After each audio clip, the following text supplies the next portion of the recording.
Oh, hey, didn't see you there. Welcome to another edition of Colorado Tips and Tricks.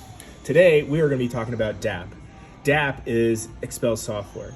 We had a couple people post the other day about how they are having trouble trying to select points. As you can see here, right now, the cursor is not lining up exactly where I'm clicking. And when I do this, I can't select these points as easily. So it's hard to select the points I want. The reason why is because DAPP has an issue from being away from 0, 0. So what you need to do is realign your part with this little red cross. This is the 0, 0 point of DAPP. When you're there, now you can zoom in on the part, go as small as you want, and now the cursor will actually line up exactly where you point. Easy peasy. And now you can select your points that you need.